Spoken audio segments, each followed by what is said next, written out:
हमारे वेद जो कहते हैं, वेद का अनुसरण करना ही धर्म है, और वेद की अवहेलना करके मनमाना आचरण करना ही अधर्म है।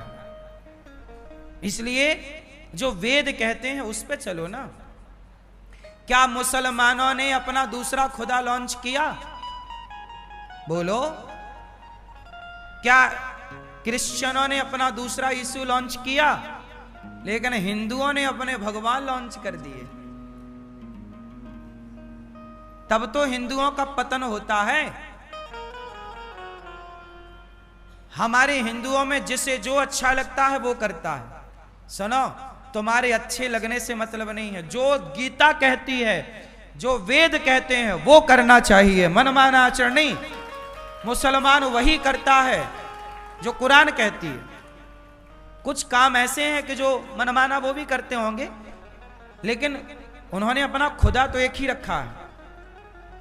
बोलो हाँ। हमारे यहां भी ईश्वर एक है, लेकिन ईश्वर एक होने पर भी हम लोगों ने उस एक की सत्ता को समझने में बड़ी गलती कर दी। हमारे यहां देवता हैं बहुत, देवता व्यवस्थापक हैं। भगवान कितने हमारे यहां? सनातन में कितने भगवान हैं?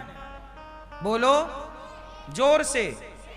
जब एक ईश्वर है तो दूसरा कहां से आएगा? और दूसरा हो जाएगा तो फिर व्यवस्था बनेगी कि बिगड़ेगी? और आज वही हुआ सनातन में। आज हमारा सनातन बट गया, और तो छोड़ो, भगवान के नाम पे बटा हुआ है। और ये सारा बंटवारा केवल इसलिए है कि अज्ञान है। उस अज्ञान को मिटाए कौन? कोई मिटाना ही नहीं चाहता। बोलो हां। सबका अपना अपना मत है। हम कहते हैं हमारा मत ना सुनो, गीता का मत सुनो भैया। सनातन का मूल ग्रंथ भगवत गीता। हम हिंदुओं का मूल ग्रंथ क्या है? भगवत गीता। हमारा सनातन का मूल ग्रंथ वेद। हमारी मत सुनो, वेद की सुनो। गीता क्या कहती है? गीता कहती है कि कृष्ण भगवान है, कृष्णस्तु भगवान स्वयं। गीता कहती है। जब गीता कहती है कि कृष्ण भगवान है, तो तुम फिर और दूसरे भगवान काहे लॉन्च कर रहे हो भाई? और हिंदू जानता समझता नहीं, उसे बेचारे को जैसा जिसने कहा बाबा जी को मानना स्टार्ट कर दिया। आज बहुत सारे मंदिर ऐसे हैं जहां राम जी नीचे बैठे हैं, शंकर जी नीचे बैठे हैं, कृष्ण जी नीचे हैं, साईं बाबा की प्रतिमा ऊपर रखी है। ये सनातन में भगवान का ये सम्मान हो रहा है कि अपमान? लेकिन ये कहे कौन? किससे कहा जाए? सुने कौन? सत्य किसी को सुनना ही नहीं। भाई, एक भगवान को स्वीकार करने में दिक्कत क्या है? नारायण को हम स्वीकार करते हैं, तुम भी स्वीकार करो। राम को हम स्वीकार करते हैं, तुम भी स्वीकार करो। कृष्ण को हम स्वीकार करते हैं, तुम भी स्वीकार करो। ये थोड़ी कि तुम अपने भगवान अलग बनाओगे।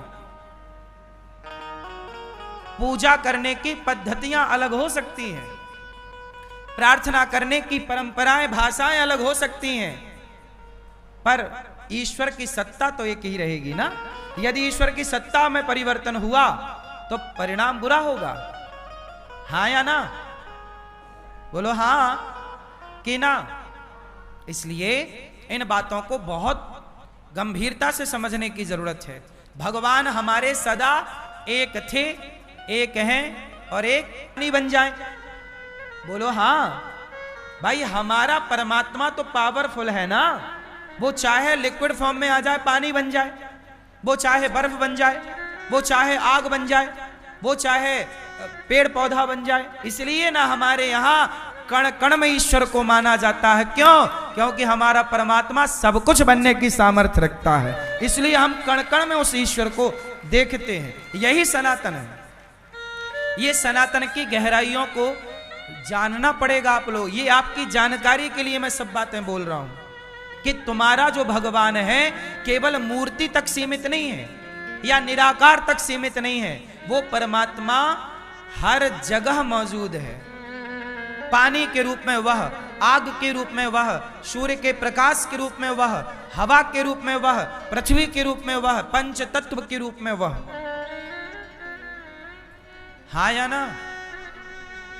तो हमारा परमात्मा विराट है। विराट मतलब बड़ा, अणोर अणियान महतो महीयान, छोटे से छोटा है, अणु परमाणु है, इतना छोटा है परमात्मा कि बताओ आपको कभी आत्मा का दर्शन हुआ? क्यों? इतने सारे डॉक्टरों ने परीक्षण किया, इत्यादि इत्यादि सब किया, माइक्रोस्कोप लगाया, सब किया, क्या आज तक विज्ञान आत्मा का दर्शन कर पाया कि आत्मा कैसी है? भाई साहब, जब मरता है तो निकलता क्या है?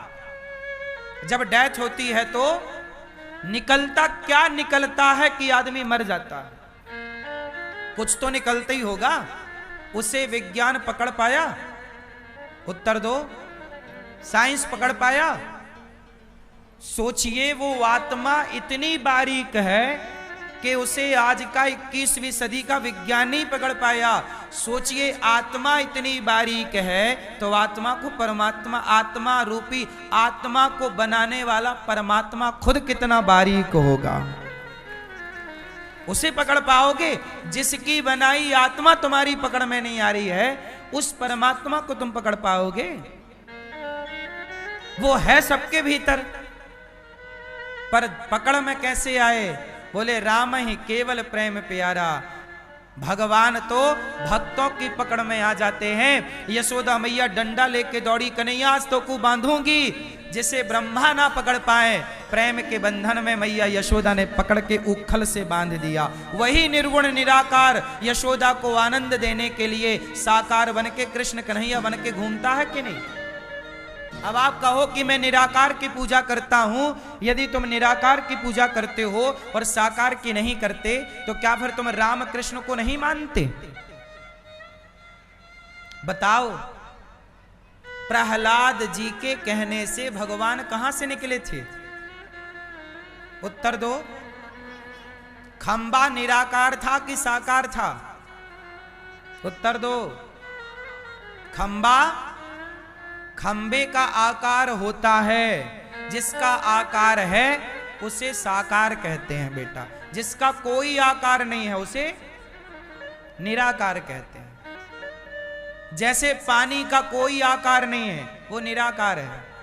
हवा का कोई आकार नहीं है, हवा निराकार है। लेकिन बर्फ का आकार है, बर्फ का आकार है। पानी का आकार नहीं है, पर बर्फ का आकार है। खंबे का आकार होता है, खंबा साकार है। तो साकार खंबे से साकार नरसिंह भगवान प्रकट हुए और हिरण्यकश्यपु को मारा कि नहीं? बोलो। यदि आप कहते हो कि मैं साकार की पूजा नहीं करता, इसका मतलब आप नरसिंह भगवान को भी नहीं मानते। फिर तो सवाल खड़े हो जाएंगे ना कि आप ईश्वर की सत्ता को नहीं मानते। भाई, हमारा भगवान निराकार है। हमारा भगवान पानी की तरह है, पर पानी बर्फ भी तो बन जाता है। वो निराकार जरूरत पड़ने पर साकार भी बन जाता है। ऐसा भगवान है हमारा। भगवान के स्वभाव को जानो। बात समझ में आई? तो भगवान भगवान है, कोई व्यक्ति भगवान नहीं हो सकता। भगवान की बराबरी कोई इंसान कदापि नहीं कर सकता, कितना भी गुणवान हो। चलो, हनुमान जी से बड़ा गुणवान धरती में कोई पैदा होगा?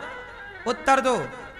हनुमान जी से बड़ा गुणवान कोई धरती में पैदा होगा?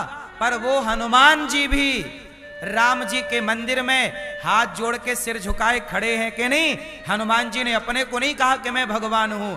हनुमान जी तो ये कहते हैं कि राम दुआरे तुम रखवारे। हनुमान जी राम के कौन हैं? दास हैं। राम के मंदिर में हनुमान जी कैसे खड़े हैं, कैसे बैठे हैं?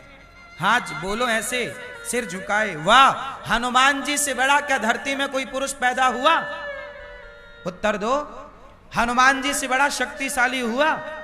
इतने शक्तिशाली, इतने पावरफुल हनुमान जी भी राम के आगे हाथ जोड़े खड़े हैं। साहब, तुम क्या भगवान बनोगे? भगवान के चरण धूली बन जाओ। हनुमान जी जैसे कौन होंगे? लेकिन वो हनुमान जी राम के द्वार पर बैठे हैं कि नहीं, हाथ जोड़े। समझते नहीं हो यार, भगवान भगवान है भाई, हल्के में मत लो। तुम समझ ही नहीं पाए। हनुमान जी भी अपने को राम का भक्त कहते हैं। अपने को क्या बताते हैं हनुमान जी? राम का भक्त। अब बताओ, ऐसे हनुमान जी को हम बार बार प्रणाम करें और हनुमान जी से बहुत कुछ सीखें, बहुत कुछ ज्ञान लें, अपने झूठी घमंड में ना जीने लग जाएं, झूठे घमंड में ही ना रहने लग जाएं। एक बार भागवत सुनी, राजा परीक्षित ने उद्धार हो गया। इंद्र को कथा नहीं सुनाई, इंद्र ने तराजू बांधी, भागवत जी को पलड़े को रखा। भागवत जी एक पलड़े पे रखा, दूसरे पलड़े पे स्वर्ग के सुखों को रखकर तौला, तो भागवत जी का पलड़ा भारी था। भागवत जी की बराबरी कोई नहीं कर सकता। भागवत कौन है? प्रत्यक्ष भगवान का वांगमय स्वरूप है भागवत जी। अब इंद्र का अभिमान समाप्त हुआ, तब भागवत से भगवान प्रकट हो गए। बोलिए भागवत भगवान की जय।